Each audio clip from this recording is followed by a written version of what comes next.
이 자리 나와 예배하는 우리 모든 성도님들이 최고의 법 하나님의 말씀 앞에 순종함으로 복을 받는 은혜가 있기를 주님의 이름으로 축원합니다. 아멘. 여러분 많이 보셨을 건데요. 영화 명량이라고 하는 영화가 있었습니다. 한때 한국의 큰 이슈였고 1,000만 관객을 동원했었던 흥행을 일으켰던 영화입니다. 이 명량이라고 하는 영화의 주인공은 이순신 장군이죠. 이순신 장군이 명량이라고 하는 곳에서 해전을 벌리는데 그때 있었던 실화, 명량대첩이라고도 하고 명량해전이라고 하는데 그 실화를 바탕으로 만들어진 영화가 이 명량이라고 하는 영화입니다. 여기서는 12척의 조선 수군 남아있는 배 모두 다 해서 12척과 330척이 되는 왜군, 이 왜군들의 침략이 있었을 때 그 330척의 배와 싸웠던 아주 대단한 해전의 내용을 담고 있는데 이때 이 전쟁에 임할 때에 12척이었고 330척, 뭐 비교가 안 되는 전력이었는데도 불구하고 이순신 장군이 가지고 있었던 신념이 있었어요. 이순신 장군이 가지고 있었던 신념은 뭐였냐면 필사즉생, 필생즉사였습니다. 이 얘기를 풀어서 얘기하면은 살고자 하면 죽고 죽고자 하면 산다 하는 이 신념을 가지고 수군들에게 도전했고 용기를 줬고 이 이순신 장군이 가지고 있었던 이 신념이 모든 난관, 싸움에서 안 된다는 이 상황, 이 모든 것들을 이겨내니까 이 신념이 이겨내니까 이 용기가 수군들에게 전달되어 가지고 수군들이 한번 해보자 하는 마음으로 도전하게 되고 결국에는 대승을 이끌게 되는 영화의 내용이 이 명량이라고 하는 영화입니다. 여러분 다 보셨을 건데 새록새록 생각이 나죠. 이 명량이라고 하는 영화 속에서 주인공은 이순신 장군이고 이순신 장군에게 서포트라이트를 비추고 있습니다. 왜 그러겠습니까? 뭐 때문에 이순신 장군을 그렇게 조명하면서 부각시키고 드러냈을까요? 또 1,000만 관객이 이 영화를 보면서 열광했었던 이유가 뭐겠습니까? 우리 속에 있는 일본에 대한 이 분노를 막 끌어올려서 1,000만 관객이 열광했습니까? 아니에요. 그런 부분도 있을 수 있겠지만 우리가 주목했던 사람은 이순신이라고 하는 인물이었습니다. 그리고 많은 국민들이 이 영화를 보면서 기대했던 바는 또 바랬던 소원은 우리에게도 저런 지도자가 세워지기를 바랍니다. 우리에게도 이순신과 같은 탁월한 지도자가 세워져서 이 나라와 이 정세의 어려움을 좀 평정해 줄 수 있는, 정리해 줄 수 있는 그런 지도자가 세워지기를 바랍니다 하는 마음이 국민들 마음 가운데 염원으로 있었던 겁니다. 그렇죠. 교회도 마찬가지고 나라도 마찬가지고 모두가 지도자가 바로 세워져야지 그 지도자를 통해서 큰 일이 일어나고 또 국민들의 마음을 하나로 모아서 한 마음이 될 수 있도록 하는 거, 이거는 저희가 너무너무 잘 알고 있는 건데 어떻습니까? 여러분, 이런 이순신이라고 하는 장군, 이 장군의 출연을 통해서 우리 속에도 기대하는 어떤 지도자 상이 있을 거예요. 여러분은 어떤 지도자를 기다리고 있습니까? 어떤 대통령이 세워지기를 바라고 또 어떤 목사가 이 강단에서 목회를 하기를 원하십니까? 여러분이 바라고 있는 어떤 그런 바람들이 있어요. 그런데 목사도 지나갑니다. 대통령도 지나갑니다. 모든 지도자는 지나갑니다. 이순신 장군도 그렇게 지나갔습니다. 그래서 이렇게 지나간 인간 지도자는 다시 올 수가 없습니다. 때가 되면 물러나야 되고 물러나는 그 사람의 모습을 다시 한번 재조명하게 되면 공이 있고 과가 있습니다. 공만 있는 지도자는 아무도 없습니다. 공이 있는가 하면 모두에게 과가 있어요. 공과. 이 부분들이 분명히 드러나니까 이 지도자를 흠모하는 사람은 공을 막 드러내고 이 지도자를 미워하는 사람은 과를 막 드러내가지고 어떻게든 공격하려고 하는 게 이게 인간 사회 아닙니까? 그래서 인간 지도자는 완벽한 사람이 없어요. 완벽한 지도자는 단 한 명도 이 땅 가운데 없습니다. 그런데 우리에게 완벽한 지도자가 있습니다. 여러분에게 이순신 장군과 비교할 수 없는 아주 완벽한 지도자가 계신데 그분이 누굽니까? 그분은 다름 아닌 예수 그리스도입니다. 예수 그리스도가 여러분의 마음속에 영웅이 되고 지도자가 되면 여러분은 그런 대통령, 장군 이런 사람의 명령을 받아서 움직이는 자가 아니라 하나님께서 성령을 통해서 예수 그리스도를 통해서 말씀하시는 말씀의 다스림을 받으면서 여러분은 통제를 받고 또 여러분이 그 안에서 자유함을 얻고 그 안에서 평강과 은혜를 누릴 수가 있는데 이 예수 그리스도를 우리가 만나고 드러내야 된다는 겁니다. 신자, 이 땅을 살고 있습니다. 분명히 세상 속에서 신자가 살아가고 있는데 신자가 이 땅을 사는 이유는 예수를 드러내기 위함입니다. 하나님께서 이 땅 가운데 교회 공동체를 만드신 이유는 예수를 드러내시기 위함입니다. 결국 신자의 이유, 교회 공동체의 이유는 예수를 드러내고 예수를 자랑하고 예수를 보여주는 것, 이게 우리가 해야 될 일인데 어떡합니까? 눈으로는 예수가 안 보여요. 눈으로는 예수가 안 보이는데 여러분 어떻게 예수를 보여주시겠습니까? 여러분이 예수를 보여줄 수 있는 방도가 뭐가 있겠습니까? 방법이 뭐가 있겠어요? 예수는 지금 재림하시기 전까지 육으로 다시 우리가 보여줄 수는 없지만 우리가 교회가 신자가 예수를 보여줄 수 있는 방법은 여러분의 언행 심사를 통해서 보여주는 거예요.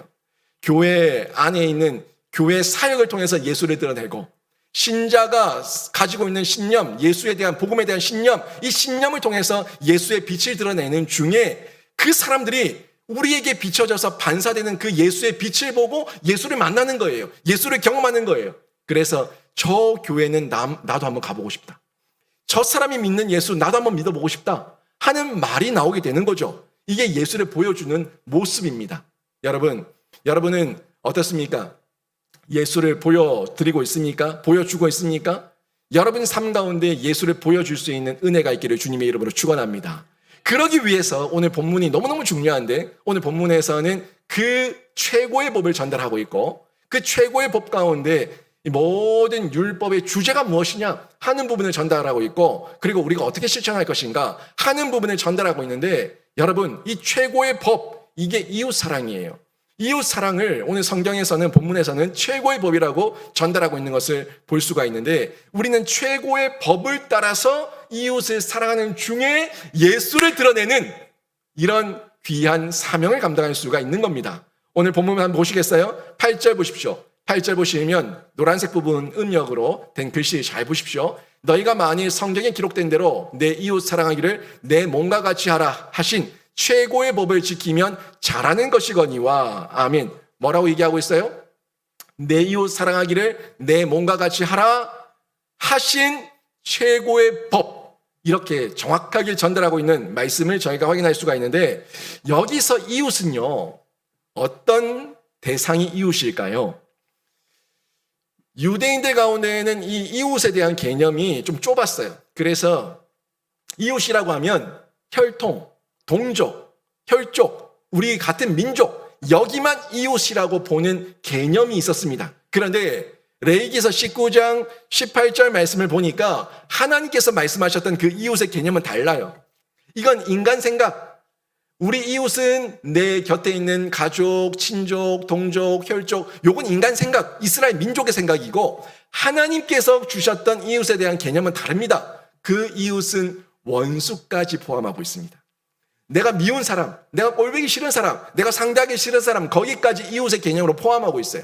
그리고 그 이웃을 사랑하라고 그 이웃을 사랑하라고 말씀하고 있는 것을 저희가 볼 수가 있는데 이 배경이 예수님께서 의도적으로 이 땅에 오신 이후에 사역하셨던 공생의 사역 가운데 드러나고 있습니다. 예수님께서 의도적으로 사마리아를 관통해 가셨어요. 예수님께서 의도적으로 사마리아 여인을 만나셨고 수가성 여인을 만나셨고 그곳에서 이적을 행하셨고 그곳에서 생명 사역을 하셨습니다. 의도적이었어요. 그 사람들은 이스라엘 민족, 이 유대인들은 사마리아 사람들을 어떻게 봤어요? 한때는 우리 민족이었지만 아수르에 의해서 침범당하고 멸망당한 이후에 아수르의 혼혈 정책에 의해 가지고 그들의 피는 더럽혀졌고 이들은 이제 우리 민족 아니다. 저들은 지옥의 땔감이지 우리 민족 아니다. 우리 이웃 아니다. 이런 생각을 이스라엘 민족이 가지고 있었는데 이 땅의 구원자로 오셨던 예수님은 하나님의 그 법을 완전하게 완벽하게 실행하시는 분이니까 오셔서 너희 생각 틀렸다 하는 걸 보여주셨어요. 그래서 의도적으로 사마리아 땅을 관통해 가셨고 그곳에서 사람들을 만나셨고 그곳에서 생명사역을 감당하신 거예요. 의도적이었다고요. 요 내용 가운데 누가복음 10장에 보면은 이 선한 사마리아인의 비유가 나오거든요. 29절에서 37절 말씀인데 여기에 한 율법사가 나오죠. 율법사가 예수님을 찾아와가지고 예수님을 시험하려고 해요. 율법사가 예수님에게 뭐라고 질문하냐면 저의 이웃이 누굽니까? 제 이웃이 누굽니까? 이렇게 물어요. 의도가 있어요. 아주 못된 의도였어요. 내 이웃이 우리 동족이다 라고 얘기하면은 아니 그런데 당신은 왜 사마리아에 가서 저 이방인들에게 복음을 전합니까? 라고 율법을 어겼다고 공격하려는 이유였고 만약에 우리의 이웃이 이 모든 사람들이다 라고 얘기하면은 이 사마리아 사람들도 우리의 이웃이다 라고 얘기하면은 그것도 우리 전통으로는 율법으로는 그들은 우리의 혈족이 아니고 우리의 이웃이 아닌데 당신은 왜 율법을 어기냐 라고 얘기하면서 공격하려고 묻고 있는 거예요. 이렇게 말하든 저렇게 말하든 예수님을 공격하려고 하는 목적을 가지고 지금 이 율법사는 예수님께 질문하고 있는 겁니다. 아니 율법을 많이 알면 뭐예요? 율법을 많이 알면 뭐 하냐고요? 율법사라고요. 율법교사예요. 율법을 많이 아니까 가르치는 사람 아니에요? 그런데 율법의 이해가 없으니까 본질에 대한 이해가 없으니까 이 율법을 가지고 남을 죽이려고 하는 거예요. 예수를 공격하려고 하는 거예요. 이 얼마나 어리석은 자입니까? 예수님께서 이 질문을 받았을 때 몰랐을까요? 한 번에 아시죠? 딱 간파하시고 예수님께서 그 여기에 대한 제 이웃이 누굽니까? 묻는 이 율법사에게 즉답을 피하시고 비유를 들어서 얘기하시는 거예요. 그게 선한 사마리아인의 비유입니다. 뭐라고 얘기합니까? 비유를 들어서 쭉 얘기하시는데 어떤 사람이 있는데 어떤 사람이 예루살렘에서 여리고로 내려가는데 이 사람이 여리고로 내려가다가 강도를 만났어. 강도를 만나가지고 가진 거 다 빼앗기고 실컷 두들겨 맞고 거의 죽을 만큼 맞아가지고 거의 죽어가고 있어. 죽어가서 신음소리만 내면서 겨우 길거리에 엎어져 있는데 레위인이 제사장이 그 길을 지나가다가 그 강도 만난 사람을 만났는데 우리 민족이고 우리 혈족인데 그냥 지나쳐버렸어. 아이고 귀찮다. 갈 길도 바쁜데 빨리 가자라고 얘기하면서 그냥 지나쳐버렸어. 그런데 한 선한 사마리아인은 이 사람을 발견하고 그 사람이 기름을 붓고 치료해주고 그 사람을 다시 업고 주막으로 가서 그곳에 눕혀놓고 치료해주면서 돈까지 주고 그리고 내가 돌아올 때까지 이 사람을 좀 간호해주면은 내가 돌아와서 모든 값을 다 치를 테니까 좀 맡아주시오 라고 주막 주인에게 부탁까지 하고 갔어. 그러면 누가 이 강도 만난 사람의 이웃이냐? 이렇게 예수님께서 질문하셨습니다. 그러니까 이 율법사 말 뻔하지 않습니까? 그러니까 직접 말하지는 않고 말을 실 돌려가지고 뭐라고 얘기해요? 긍휼을 베푼 사람이 이 강도 만난 사람의 이웃입니다. 이렇게 얘기를 하는 거예요. 선한 사마리아인이 이웃입니다. 이렇게 얘기하지 않고 긍휼을 베푼 사람이 이웃입니다. 이런 식으로 말을 잘 돌려가지고 전달을 하고 있는 겁니다. 이 율법사의 대답에 예수님께서 딴 말하지 않으세요. 너도 가서 그와 같이 하라. 너도 가서 그와 같이 하라. 딱 이렇게 말씀하셨어요. 여러분, 이 내용을 통해서 예수님께서 전달하는 내용이 뭐겠습니까? 바로 이거거든요. 진짜 이웃 사랑, 최고의 법을 지키는 거 그건 딴 거 아니고 머리로만 알고 있는 거 아니고 생각으로만 알고 있는 거 아니고 네가 가서 실천하는 게 그게 최고의 법을 지키는 순종이다. 이 말씀을 하고 있는 거예요. 너도 가서 이와 같이 하라. 너도 그렇게 알고만 있어라가 아니에요. 너도 가서 이와 같이 하라. 이게 예수님께서 하셨던 말씀인데 여러분 이게 지식입니다. 진짜 지식은 알면은 행동하는 거예요.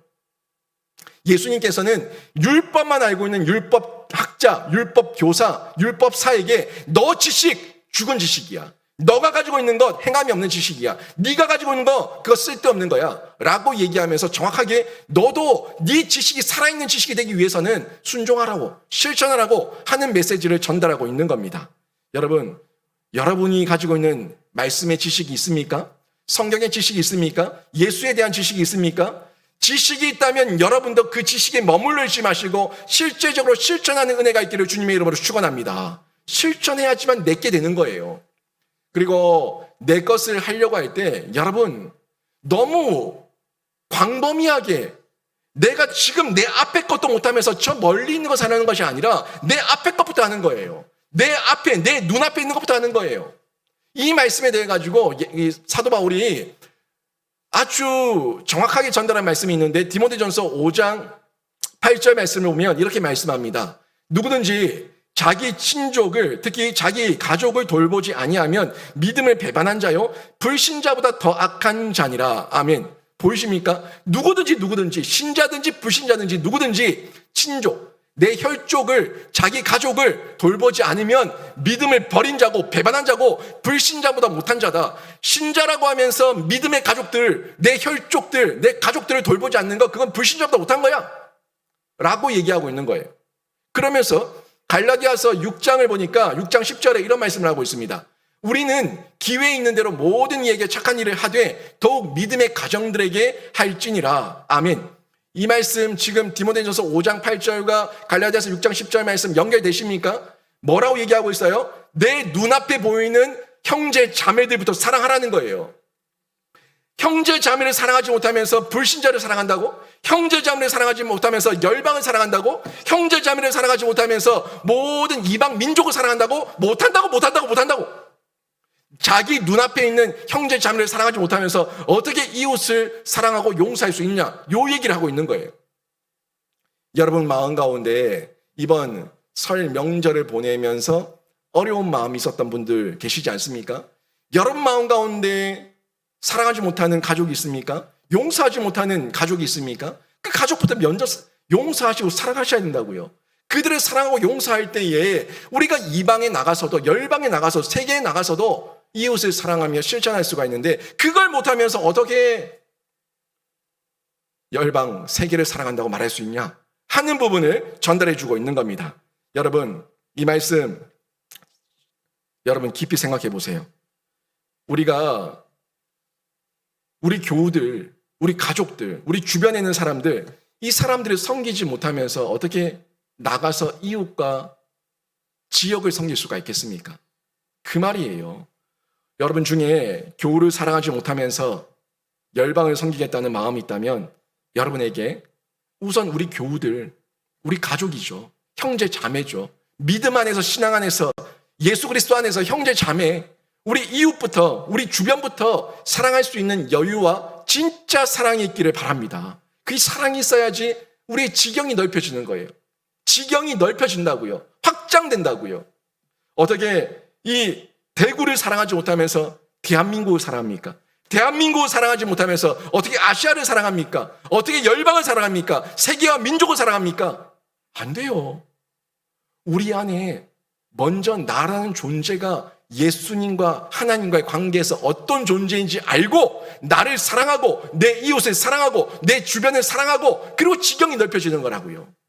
이 지경 넓혀짐에 대해서 여러분이 생각을 하셔야 됩니다.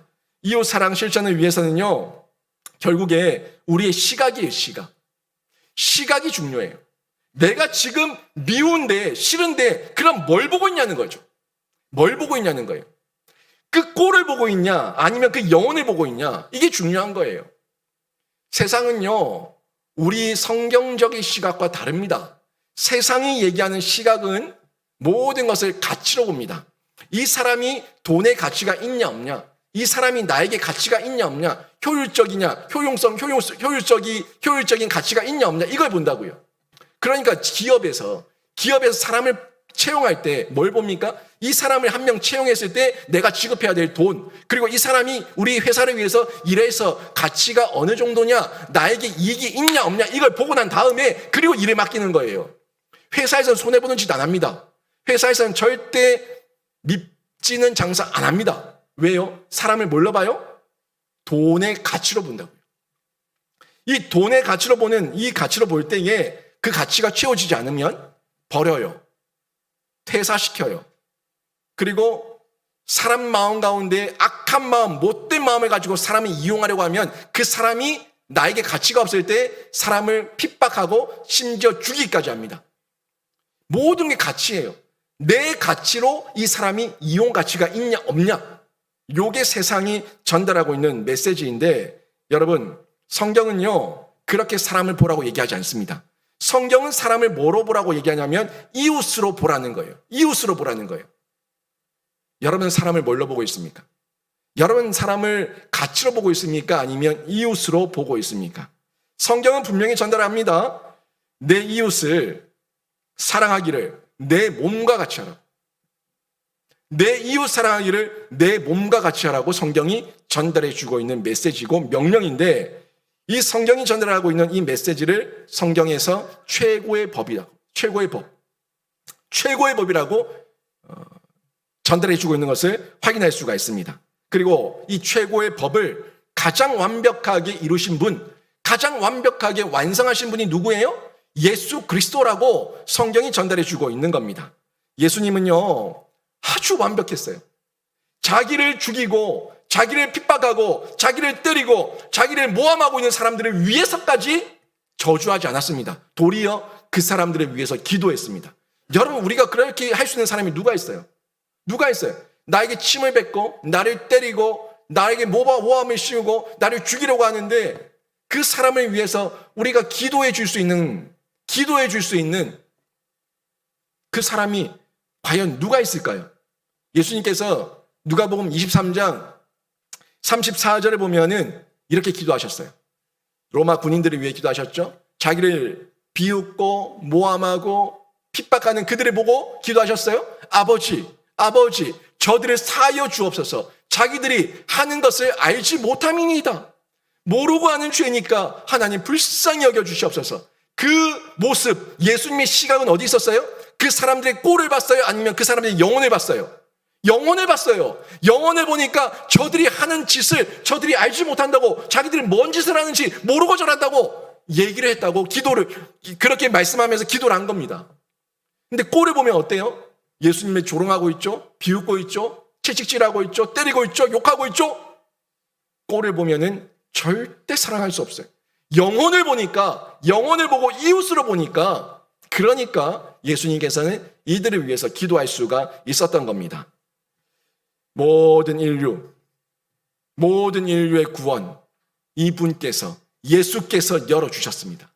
예수께서 최고의 법을 지키시고 이루시고 완벽하게 하시고 그 구원의 길까지 열어주셨어요. 최고의 법, 예수님께서 주신 법이에요. 예수님께서 이루신 법이에요. 이 최고의 법, 예수님께서 주신 법, 예수님께서 이루신 법, 이 최고의 법이 여러분에게는, 이웃 사랑이라고 하는 이 최고의 법이 여러분에게는 속박의 법입니까? 아니면 자유의 법입니까? 미운데, 싫은데 왜 사랑하라고 하냐고, 왜 사랑하라고 하자고, 못하겠다고, 나는 미워서 못하겠으니까 제발 좀 나보고 사랑하라고 얘기하지 말라고. 이 속박이죠. 힘들죠. 어렵죠. 그러면 여러분에게 이 최고의 법이 여러분에게 속박의 법입니까? 아니면 하나님 안에서 자유함을 얻어가지고 그 사랑을 맛보고 경험해서 체험해서 저도 예수님처럼 사랑하기를 원합니다. 예수님께서 저를 사랑하신 것 같이 저도 예수님을 본받아서 배워서 닮아서 예수님과 같이 사랑하기를 원합니다 하면서 자발적으로 뛰어든다면 이 법은 자유의 법이 되는 거예요. 자유의 법은요, 철저하게 우리가 자발적으로 움직이는, 능동적으로 움직이는 법입니다. 내가 기뻐서 즐거워서 움직이는 법이 자유의 법인 거예요. 여러분에게 이 법이 속박의 법입니까? 자유의 법입니까? 저는 여러분에게 이웃 사랑의 이 법이 여러분이 힘든 법이 아닌, 속박의 법이 아닌 자유의 법이 되어서 여러분이 능동적으로 자발적으로 실천하는 은혜가 있기를 주님의 이름으로 축원합니다. 학생들이 공부를 하는데요, 내가 왜 공부해야 되는지 이유를 안 아이들은요, 부모가 공부하라고 말하지 않아도 지가 좋아서 합니다.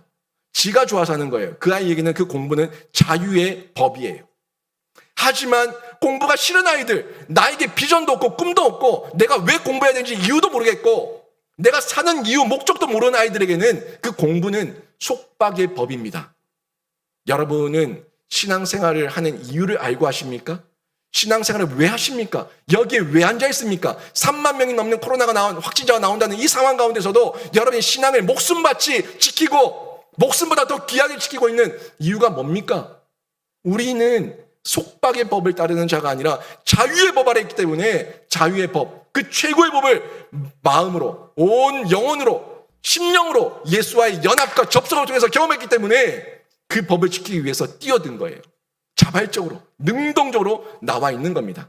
이 법 아래 있을 때 참된 열매와 만족이 있다는 겁니다. 여러분, 이게 이웃사랑이에요. 하나님께서 원하시는 행함이 실천인데, 이 이웃을 사랑하지 못하고 차별하면 그 차별의 결과가 있습니다. 그 차별의 결과를 9절의 말씀을 보면 이렇게 나옵니다. 만일 너희가 사람을 차별하여 대하면 죄를 짓는 것이니 율법이 너희를 범법자로 정죄하리라. 아멘.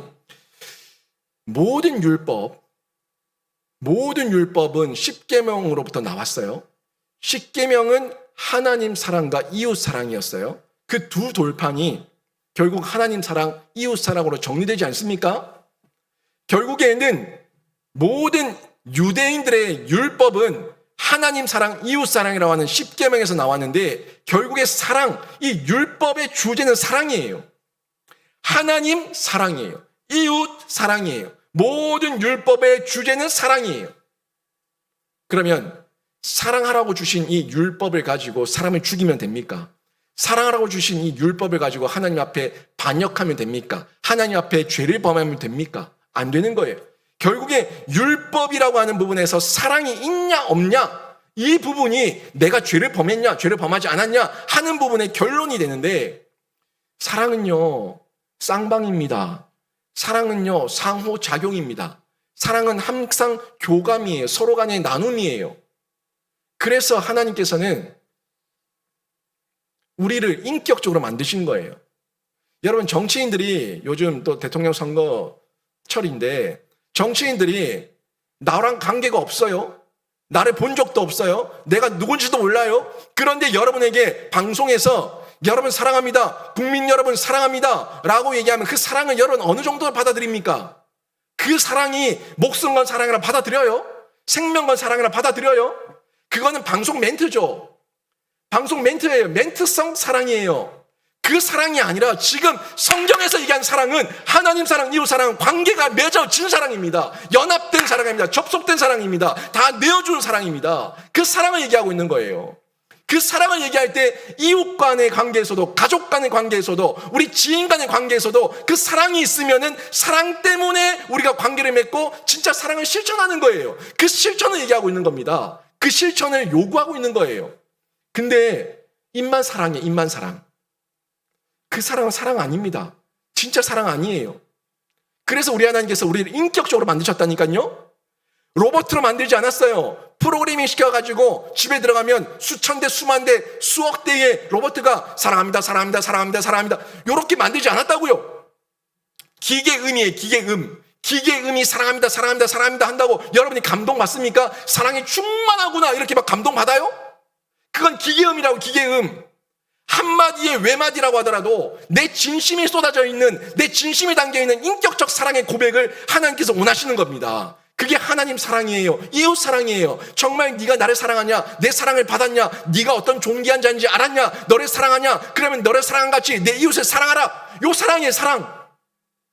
이 사랑이 진짜 성경에서 말씀하고 있는 사랑인데, 이 사랑을 느끼지 못하고 사랑한다 말하면 그게 가식적입니다. 그게 형식적인 거예요. 그 사랑은 결국에 차별하는 모습으로, 결말로 나타나게 되는 겁니다. 형식적, 가식적 사랑, 차별로 나타나다고요. 나한테 맞을 때만, 내 마음에 들 때만 사랑한다고 얘기하지만 내 마음에 들지 않으면 미워지는 거예요. 싫어지는 거예요. 가치로 보는 거예요. 더 이상 이용 가치가 없네, 버리는 거예요. 그게 진짜 사랑이었어요? 사랑 아니라고요. 그 결말이 차별, 이웃을 차별한다고요. 여러분 마음에 정확하게 보세요. 여러분에게 미운 사람이 있어요. 여러분에게 싫은 사람이 있어요.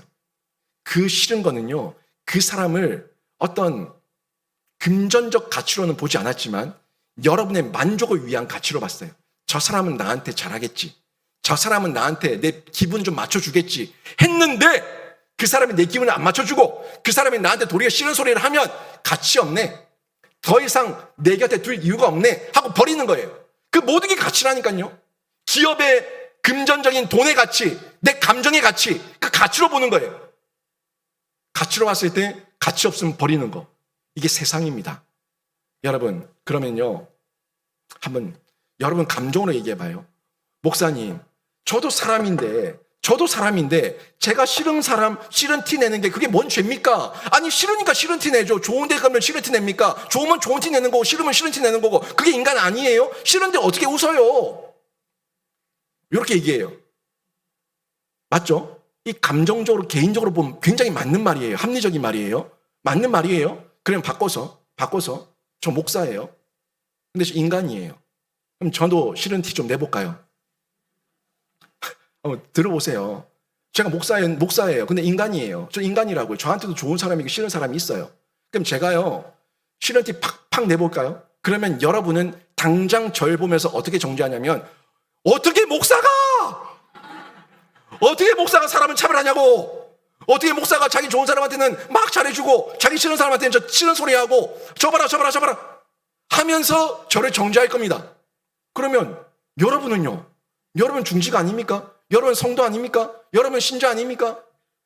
여러분은 그러면 저랑 다른 인간이에요? 저는 뭐 로봇이고 여러분은 뭐 인조인간이고 막 그래요? 뭐 어떤 기준을 가지고 얘기하는 거예요? 여러분, 사람은 모두가 가치가 있어요. 자기 감정이 있다고요.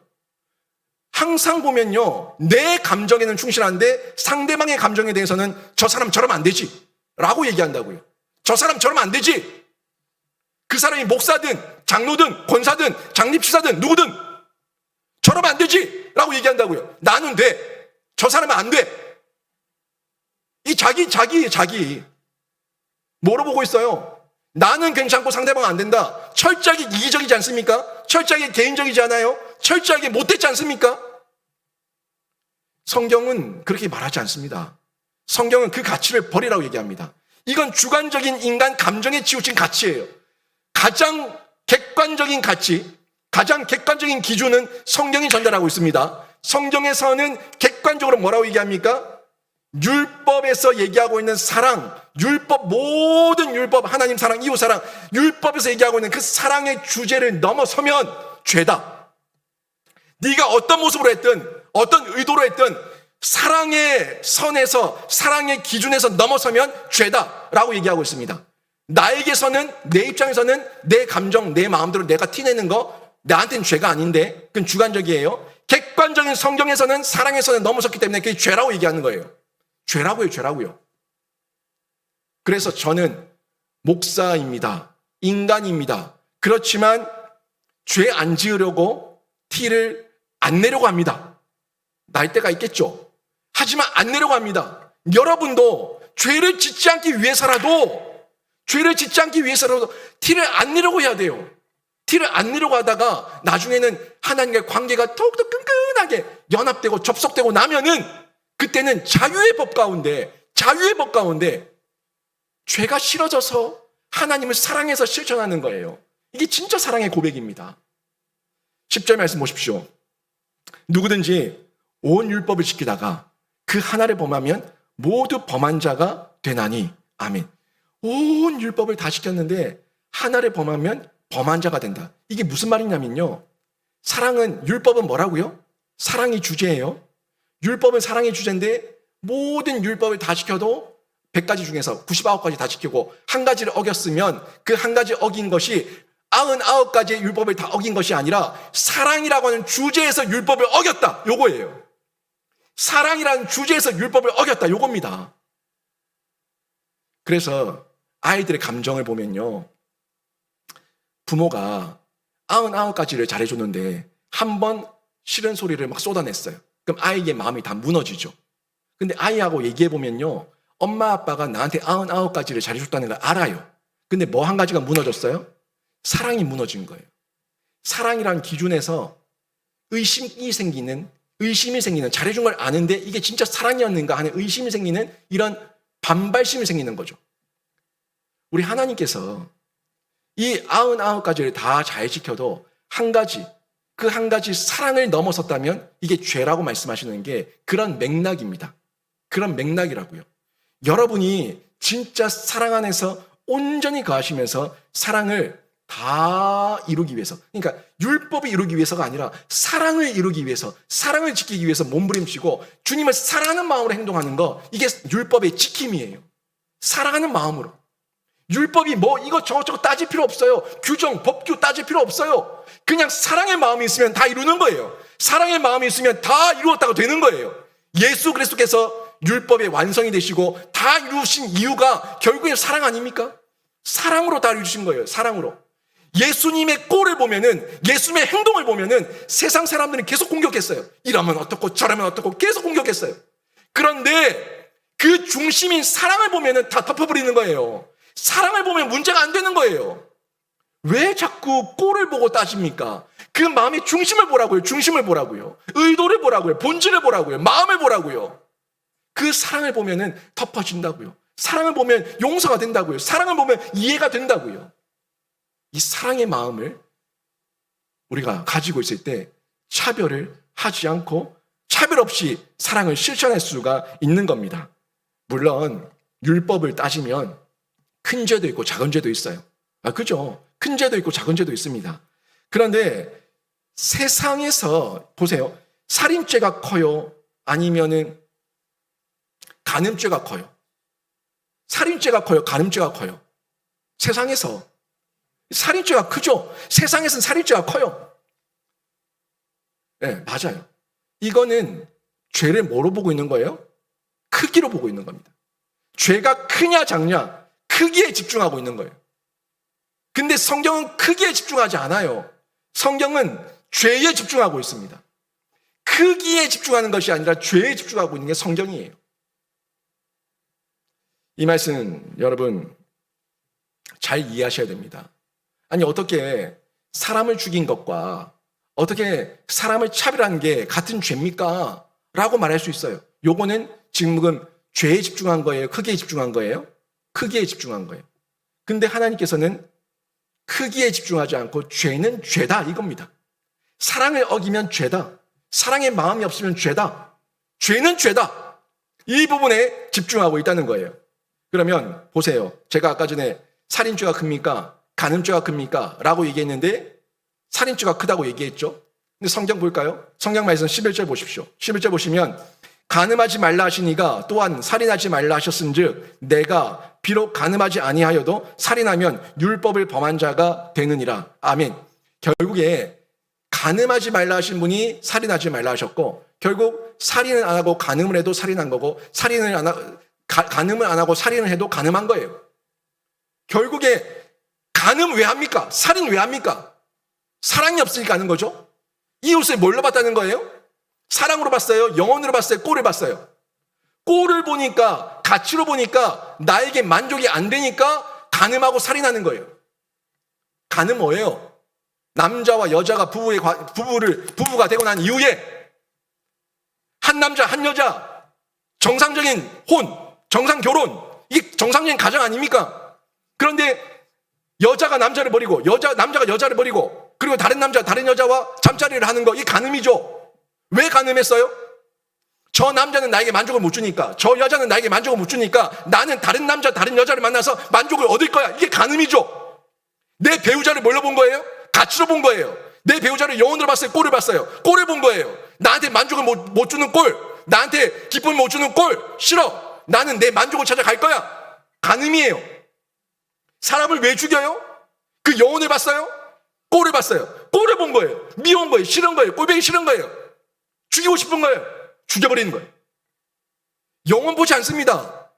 가치로만 봐요. 가치로만. 이게 세상 기준이라고요. 근데 성경은 그렇게 말씀하지 않아요. 그렇게 말씀하지 않아요.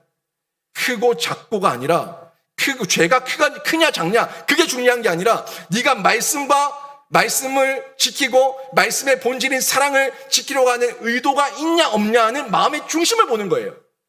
마음의 중심을 보고 있으면 연약하지만 괜찮아요. 그 말씀을 12절에서 말씀하고 있습니다. 12절 보십시오. 너희는 자유의 율법대로 심판받을 자처럼 말도 하고 행하기도 하라. 아멘. 이 말씀은 하라는 얘기가 아니라 너희의 부족함을 인정하고 하나님 앞에 나오라는 거예요. 부족함을 인정하고 나오라는 거예요. 하지만 뭐대로? 자유의 율법대로. 율법을 다 지키는 그런 완벽함이 아니에요. 너희는 자유의 율법대로 하나님 안에서 사랑을 받은 대로 심판받을 자처럼 말도 하고 행하기도 하고 부족하기도 하지만 하라는 거예요.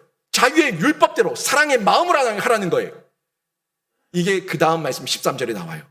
여러분, 이 부족함이 있을 때 심판받을 수 있어요.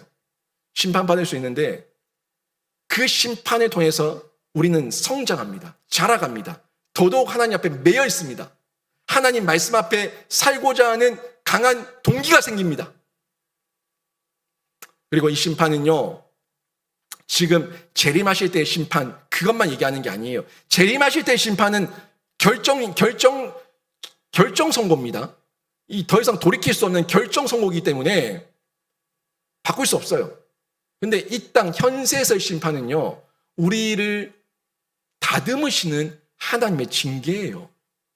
그 심판은 좋은 심판이에요. 그 심판은 우리에게 양약이 돼요. 아이가 크면서 혼 안 나는 아이가 어디 있어요? 가르침 안 받는 아이가 어디 있어요? 혼나고 가르침 받고 울고 짜기도 하지만 그렇지만 그 아이는 그 야단을 통해 가지고 점점 자라고 성장하죠. 성숙하는 거예요. 지금 이 심판은요, 재림 때의 마지막 심판이 아니라 현세에서 이루어지고 있는 부분적인 심판입니다. 이 부분적인 심판을 우리가 받을 자처럼 말하고 행동하는 부족함도 있지만 우리가 자유의 율법으로 살아가는 거죠. 여러분, 이 땅에 사는 사람들, 지 마음대로 사는 사람들, 자기 감정대로 사는 사람들, 흥청망청, 유리하며 방황하며 그렇게 음란을 즐기며 사는 사람들, 여러분, 그런 사람들 부러워하지 마세요. 부러워요? 사람들이 왜 술 마셔요? 사람들이 왜 성적으로 문란해요? 외로워서 그래요. 외로워서 그런다고요. 여러분, 그거 인정하지 않습니까? 외로우니까 술 마시는 거예요. 외로우니까 술 친구 찾고, 외로우니까 이 음란하게 노는 거예요. 근데 그 외로움이 채워져요? 안 채워져요. 자고 일어나면 머리 아프고, 자고 일어나면 빚만 쌓여 있어요. 그런데 거기서 못 빠져나와요. 그 사람들이 부러워요?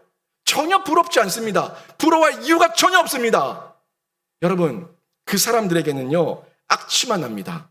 그 사람들은 외롭고 공고하고 그 사람들 썩어가고 있는 악취만 나요. 그 사람들 주변에 사람이 많아요?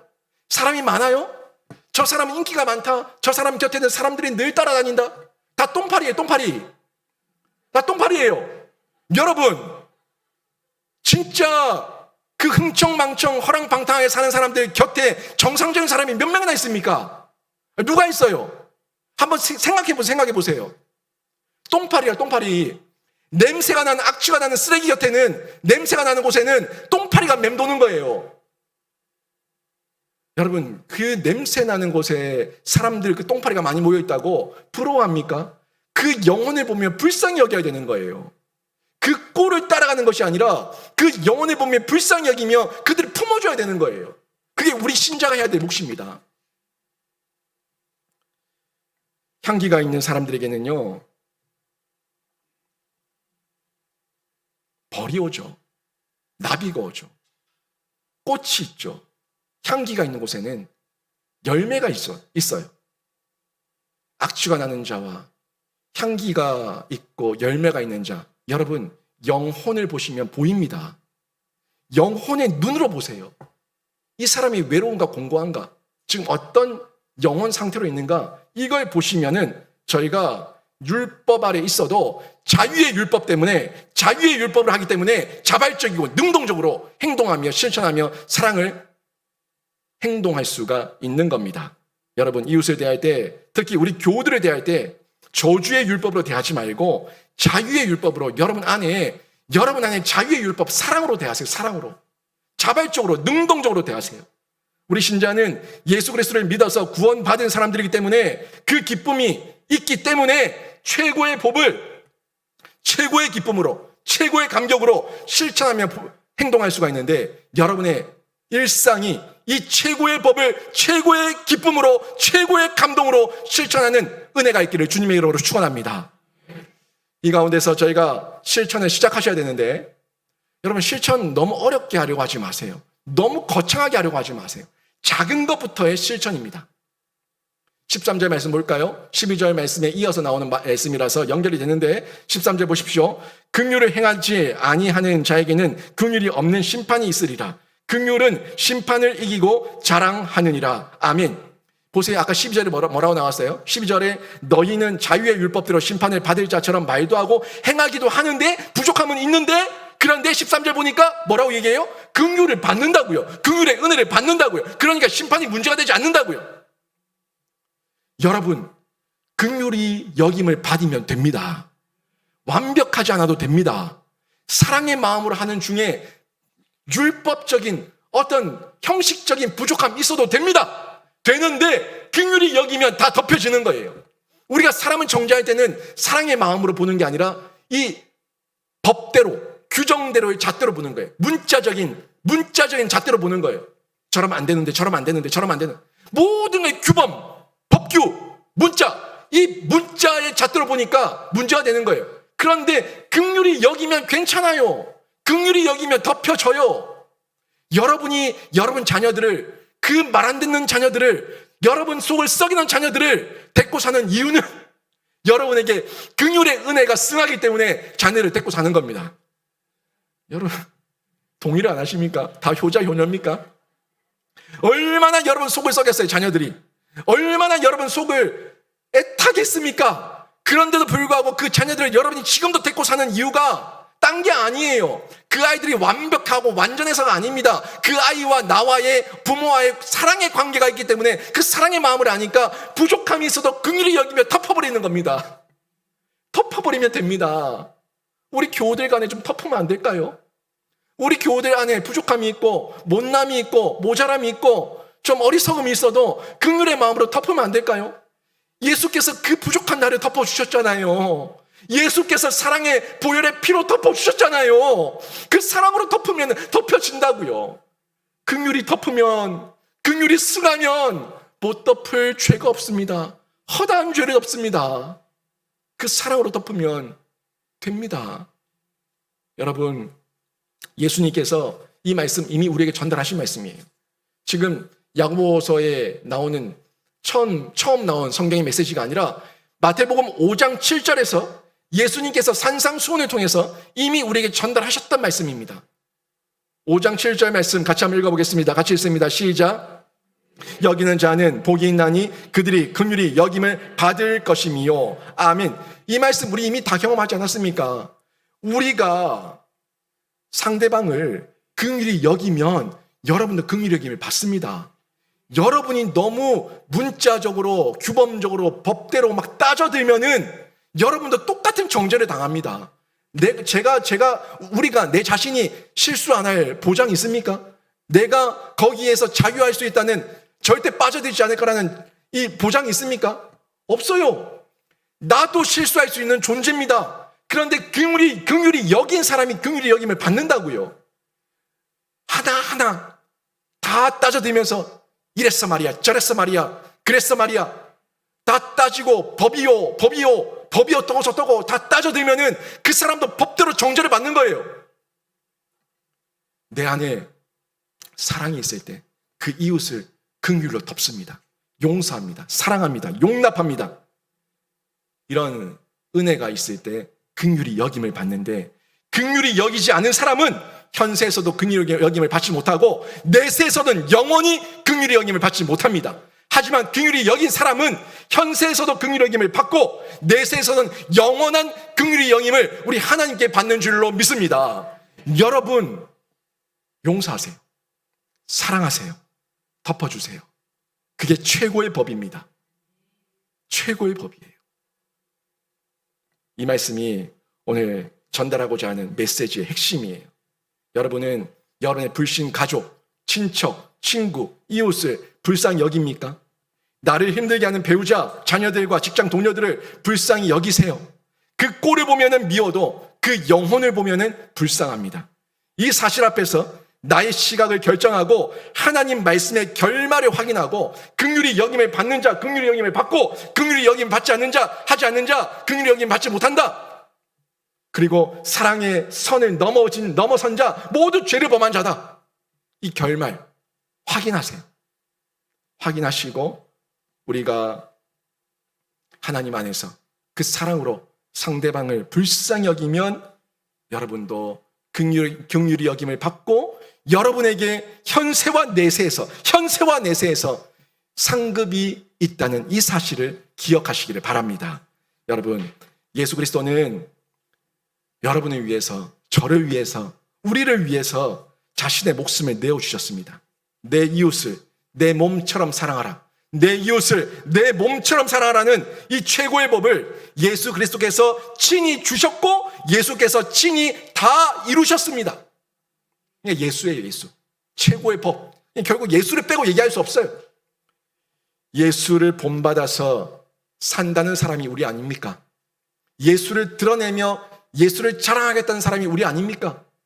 예수를 자랑하고 예수를 드러내는 사람들이 하나님의 백성이고 예수의 제자입니다. 제가 초두에 말했죠. 우리는 영원한 지도자 예수 그리스도를 자랑하고 드러내는 사람인데 뭘 통해서 드러내냐고.